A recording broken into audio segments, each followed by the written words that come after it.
শুভ সকাল। কেমন আছো সবাই? নতুন একটা দিনে নতুন একটা ব্লগে তোমাদেরকে স্বাগত জানিয়ে আজকের ব্লগটা আমি শুরু করছি। তো সূর্য মামা এই তো উঠবে। এখন একটু তো আজকে তাও মনে হচ্ছে তাড়াতাড়ি উঠবে। দুদিন যেমন সূর্য উঠেইনি। তো মেয়ের আজকেও পরীক্ষা আছে। আজকে তো সপ্তাহের শুরু। তো মেয়ের পরীক্ষা আছে, ওই জন্য মেয়েকে স্কুল পাঠিয়ে দিলাম। হ্যাঁ, 9:30 পৌনে 10টার দিকে পরীক্ষা দিয়ে চলে আসছি। আজ সোমবার, কালকে মঙ্গলবার, কাল কিন্তু মেয়ের পরীক্ষা শেষ হয়ে যাবে। মেয়েকে স্কুল পাঠিয়ে আমি একটু ছাদে এলাম। তো দুদিন যাবত একটু বেলা করে রোদ দিছিল। আজকে কিন্তু একটু সকাল মানে যেমন রোদ উঠে আর কি উঠেছে। আর পৌষ মাসে এই কদিন যেমন পৌষ মাস পড়াতে ঠান্ডাটা কিন্তু বেশ ভালো জোরেই পড়েছে। তোমাদের ওইদিকে কার কেমন ওইখানে ঠান্ডা পড়েছে অবশ্যই কিন্তু কমেন্টে জানিও বন্ধু। আর শীতের সময় নানা রকম যেমন সবজি উঠে, নানা রকম কিন্তু ফুল গাছেরও বাহার থাকে। আমাদের বাড়িতেও তাই। তোমাদের দাদাভাই স্কুল পথে আসার পথে প্রত্যেক দিন কিছু না কিছু একটা দুটো করে গাছ আনছে। আর প্রত্যেক দিন গাছগুলো লাগাচ্ছে। তো যতদিন এখন ফুল গাছগুলো থাকবে দেখতেও কিন্তু বেশ ভালো লাগবে। একটু জল দেওয়ার ঝামেলা আছে, কিন্তু ফুল ফুটলে ঠাকুরকে যেমন নিত্য পুজো শুধু শুধুই দেওয়া হচ্ছে, ঠাকুরের চরণও একটু ফুল পায় আর কি, ভালো লাগে। মানে কষ্ট না করলে কৃষ্ণ কী করে পাবে বলো। আর এই ফুলগুলো ফুটেছে তো বেশ সুন্দর কিন্তু লাগছে দেখতে। আর গাঁদা ফুলের চারাগুলো যেগুলো এনেছে সেইগুলো তো সব একটু ছেঁটে দিয়েছিল, তখন তোর কড়ি বার হয়নি, ছোট ছোট চারা এনেছিল। এখন বেশ সার টার দেওয়াতে জল টল পাওয়াতে সমস্ত গাছেরই দেখো কড়ি এসছে গাঁদাগুলোর। আর ফুলও কিন্তু সুন্দর ফুটেছে। তো দেখো আমি কিন্তু বাসি কাজ সেরে স্নান টান করে ঠাকুরকে প্রত্যেক দিনকার মতো নিত্য পুজো দিয়ে দিলাম। আর আজকে না ঘরে নকুলদানা নেই, আর মানে একটু দানা করাতেও ভুলে গেছি, জন্য ঠাকুরকে একটু চিনি ভোগ প্রসাদে দিয়ে দিলাম।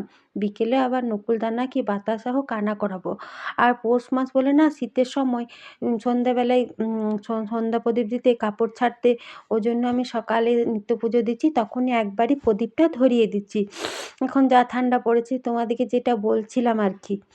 তো দেখো স্কুল পথে আসার সময় আজকে আবার কতগুলো ফুল গাছ নিয়ে এসছে। এখানে গোবর মাটি ছাই দিয়ে একটা মাটি তৈরি করলো, সেটাই গাছগুলো নিয়ে লাগাচ্ছে আর কি।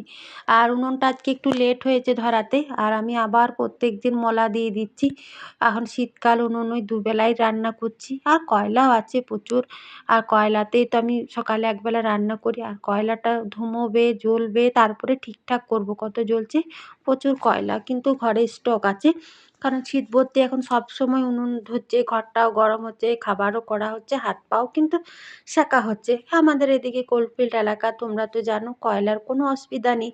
আর এগুলো আমি ছোট ছোট ডাব দিয়ে রেখেছি, এগুলা দিয়েও কিন্তু সুন্দর রুটি তরকারি হয়ে যায়। ওই জন্য ঘরে একটু পাকিয়ে দিই মাটি দিয়ে, একটু সুবিধা হয় আর কি।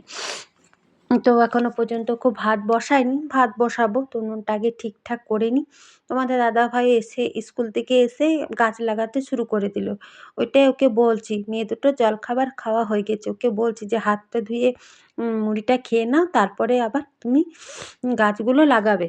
তো ওকে বললাম হাতটা ধুয়ে এলো। আর আজকে বেশি কিছু খাচ্ছিনি, একটু আমার বাসি জামাটা আর মেয়েদের এক দুটো সোয়েটার কেচেছি।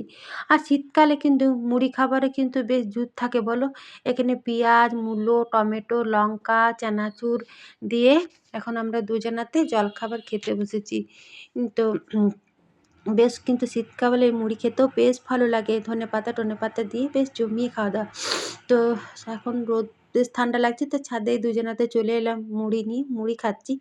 এখন 11:30 পৌনে 12টা মতো টাইম হয়ে গেল, এখন আমরা জলখাবার খাচ্ছি। বুঝো তাহলে ভাত কখন খাবো। এখনো ভাত বসাইনি কিন্তু। আর তোমরা যে যেখান থেকে আমার ব্লগটা দেখছো না কেন, আমার ব্লগটা তোমাদের কেমন লাগে বন্ধু, একটা কিন্তু কমেন্টে জানাতে ভুলো না। তোমাদের একটা কমেন্ট, একটা লাইক, একটা সাবস্ক্রাইবের কিন্তু আমার ভিডিও করার উৎসাহ অনেক বাড়িয়ে দেয়। ভিডিও করি তোমাদের জন্য, তোমরা দেখবে, দেখে কমেন্টে জানাবে, আমার ভিডিও করার উৎসাহ অনেক বাড়িয়ে দেবে। আর আমি অনেক দিন ধরেই ভিডিও বানাচ্ছি। তো বেশ 2.5 বছর মতো হয়ে গেল, এখনও পর্যন্ত আমি কোনো রকম সাকসেস পাইনি।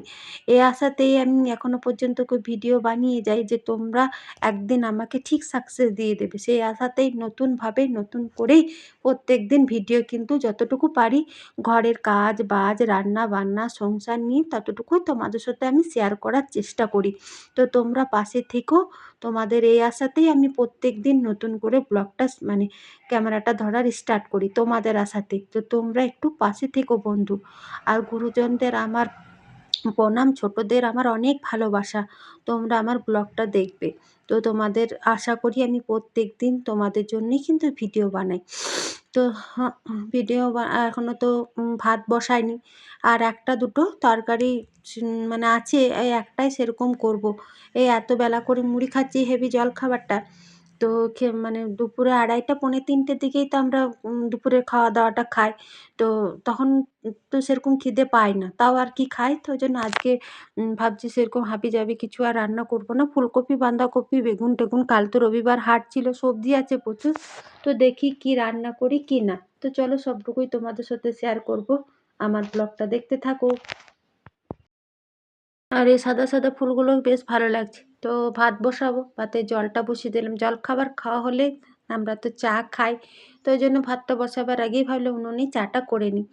আর ভাতটা তো নামালাম এখনই। আর এখানে সবজি কেটে নিলাম, মশলাও বেটে নিয়েছি।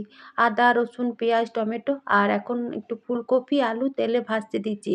একটু বেগুন, একটু সয়াবিন দেবো। এ হলো আজকের দুপুরের মেনু। আর একটু অর্ধেকটা বেগুন আছে, ওইটা পোড়াবো, একটু টমেটো পোড়াবো। এই হলো আজকের মেনু। তো আজকের ব্লগটা আমি এখন যেহেতু অনেকটা শীত পড়ে গেছে না, তো ব্লগটা কিভাবে কি করছি বুঝতেই আমি পারছি না। ঠান্ডা করে ব্লগটাও আমার সেরকমভাবে করা হয়নি। তো রান্না-টান্না করেছি, খেয়েছি, বাসন-টাসন ধুয়েছি, রোদ নিয়েছি। তারপরে এখন দেখো বাইরে কিন্তু সন্ধ্যা লেগে গেছে। আবার চুলোটা ধরায় ছাদে নিয়ে এসেছি। এখন বিকেলে চা আর পকোড়া। ভিডিওটা এখানেই শেষ করলাম।